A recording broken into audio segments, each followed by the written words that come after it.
वैसे तुम इतना फर्माबरदार कैसे हो गए जो एक साइन बोर्ड को फॉलो करने लगे? हमारे स्कूल के फॉरमर स्टूडेंट हैं और माशाल्लाह से बहुत बड़े डॉक्टर बन गए हैं। मैम, वोटर का फार्मूला है EFG LMNOP 234। बेवकूफ H2O होता है। मिस, ये सैलाब का पानी है। उफ, हड्डियों की हिफाजत के लिए हमें क्या करना चाहिए? बनने से ज्यादा ताकतवर बंदे से बिल्कुल नहीं लड़ना चाहिए। भीख मांगने में जिलालत है और चोरी करने में हिम्मत है। उफ।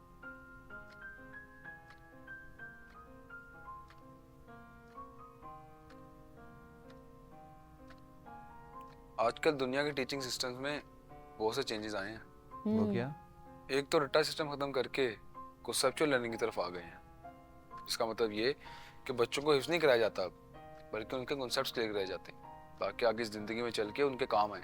और इसी के लिए स्टेम जैसे एजुकेशन सिस्टम लॉन्च किए गए हैं। चलो अच्छा हुआ ये हमारे दौर में नहीं था, नहीं तो मैडम रट्टा लगा लगा कर फेल होती हर क्लास में। जी नहीं भाई, मैं हमेशा समझ कर पढ़ती थी। वैसे महक, तुम अभी तक मिनटों को नहीं समझी। अच्छा शान, बता और क्या तब्दीली आई है? और दूसरी बड़ी तब्दीली ये कि प्लेजरेबल लर्निंग आ गई है। इसका मतलब लज्जत के साथ पढ़ाई। ओए यार, ये तो बहुत खूब।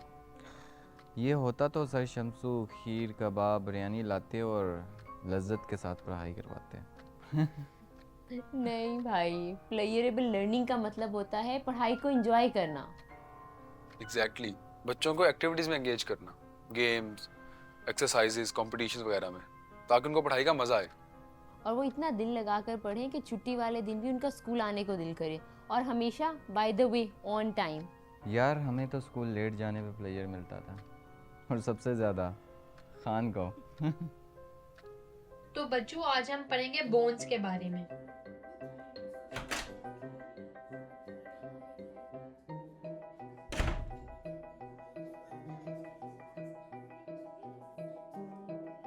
आज फिर लेट तुम दोनों?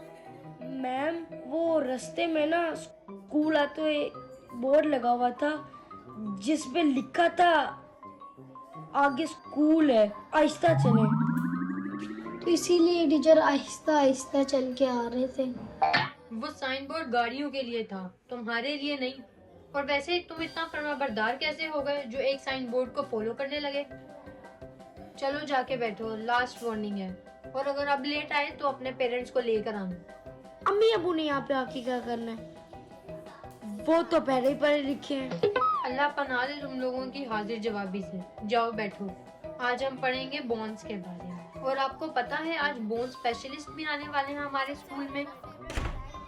लो जी, एक और लेट लतीफ। खान, तुम्हें पता है ना स्कूल का टाइम 8 बजे का है। मैम, हमको पता है टाइम की पाबंदी बहुत जरूरी है, इसलिए जब हम लेट हुए तो आप लेक्चर स्टार्ट कर दीजिए। बहुत बोलते हो तुम। अब आओ, हाथ आगे करो और मार खाने के लिए तैयार हो जाओ। ठीक हो गया मिस, तो फिर मैं अभी अपने हाथ धो के आती है। वो क्यों? हमारा अब्बा ने कहा था कोई भी चीज खाने से पहले दोनों हाथ धो के आओ। कल जो सीखा था, अगर याद है तो सजा नहीं मिलेगी। मैम, सब याद है। अच्छा चलो, तुम पानी का फॉर्मूला बताओ जो कि बहुत आसान है। मैम, वोटर का फार्मूला है EFG LMNOP 234। बेवकूफ H2O होता है। पानी का कौन सा इतना लंबा फॉर्मूला जो तुम सुना रहे हो? मिस, ये सैलाब का पानी है। उफ अल्लाह, क्या करूं इन 3 शैतानों का। जाओ अपनी जगह पे बैठ जाओ। स्टूडेंट, आज ऑर्थोपेडिक सर्जन आ रहे हैं। आप लोगों को पता है ऑर्थोपेडिक सर्जन क्या होते हैं? लड़कियां नहीं बोलेंगी, लड़के बताएं। मैम, मालूम तो उस वक्त होगा जब हम बोल सके। हमें बोलना तो सिखा दें। स्पेलिंग पता चल गए हैं, अब बताओ क्या होते हैं? मैम, ऐसा लगता है कि खान को लिखने के लिए दिया हुआ है और वो सारे स्पेलिंग्स को धर्म भरम कर रहा है। क्यों खान? ये देखकर तो मेरा सिर गोल गोल घूम रही है। मिस, आप बस मुझे 5 मिनट का टाइम दें, मैं बाहर जाके सोच के आया क्या सोचना है बाहर जाकर? कि इतनी सख्त पढ़ाई को मैं लूं कि ना लूं। महक, तुम बता सकती हो? मिस, हड्डियों के डॉक्टर को कहते हैं। एक्सीलेंट, लेकिन ये बात तुम्हें कैसे पता लगी? मैम, मैं अम्मी के साथ हॉस्पिटल गई थी। वहाँ मैंने देखा था लिखा हुआ केबल में, तो मैंने नोट किया और घर आके डिक्शनरी में देखा। मिंटू, सीखो अपनी बहन से कैसे वो हर चीज का मुशाहिदा करती है। मिस, ये मुशाहिदा क्या चीज है? मुशाहिदा मतलब ऑब्जर्वेशन, किसी चीज को देखना, सोचना और समझना। मुशाहिदा तो हम भी करते हैं मिस। किस चीज का?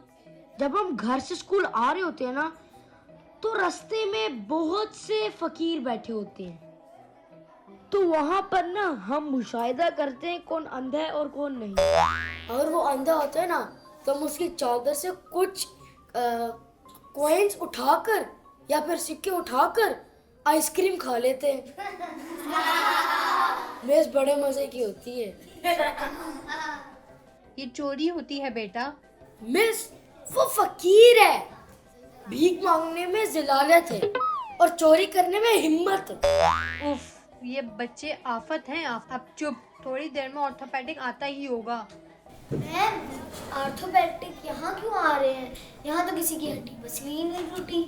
वो आपके स्कूल के एक्स स्टूडेंट हैं। मैं चाहती हूँ आपको उनसे मोटिवेशन मिले कि वो कितने बड़े सर्जन बन गए हैं।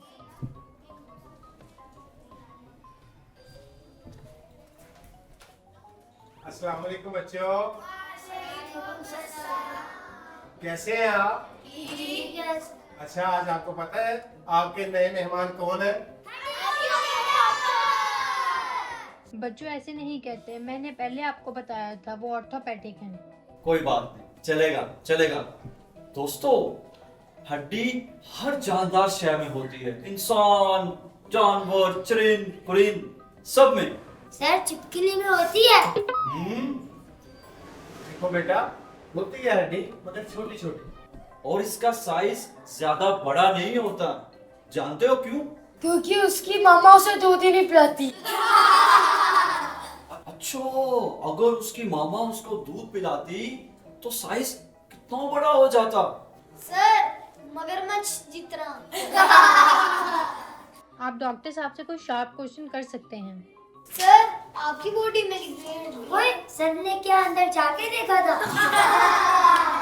हाँ, बिल्कुल सही कहा।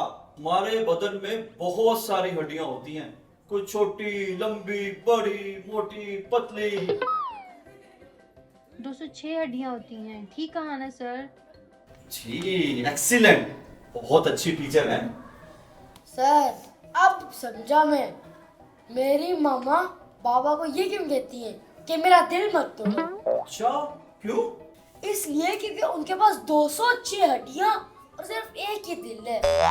और वो तो ये तो नहीं कह सकती ना कि मेरी हड्डी तोड़ दो, क्योंकि अब्बू को इतनी मेहनत ना करनी पड़े। शट अप, कोई ढंग का सवाल करो।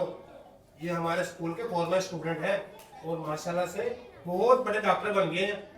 महक, आप कोई सवाल करो। सर, हड्डियां मजबूत करने के लिए क्या करना होता है?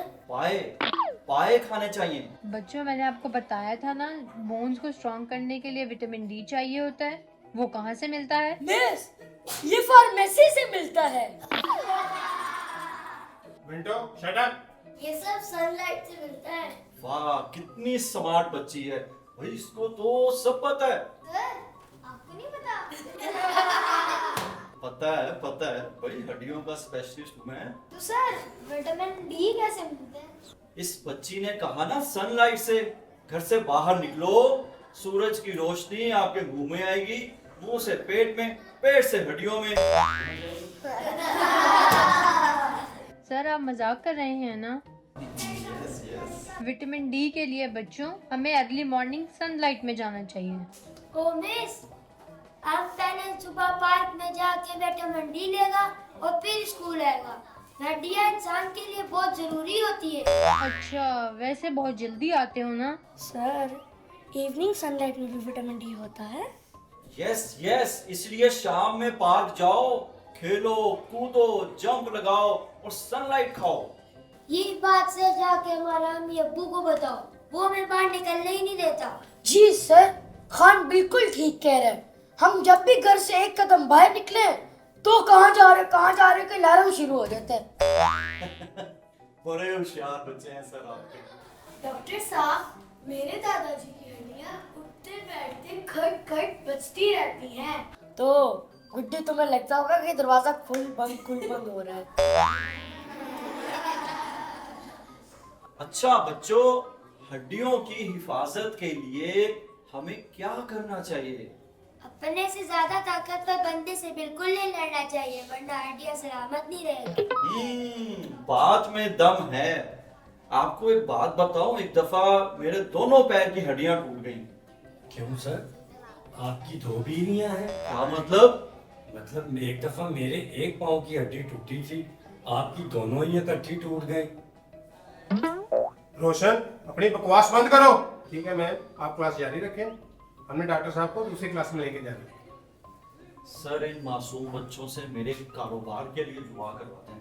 नहीं नहीं सर, इनको दुआ का ना कहें, ये तो हर टीचर के कब्रिस्तान जाने की दुआ करते हैं। रोशन, व्हाट नॉनसेंस।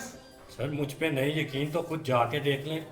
क्या देख लीजिए? सर इन्होंने मार्कर से हर कबर पर लिखा हुआ है सर का नाम और कमिंग सून।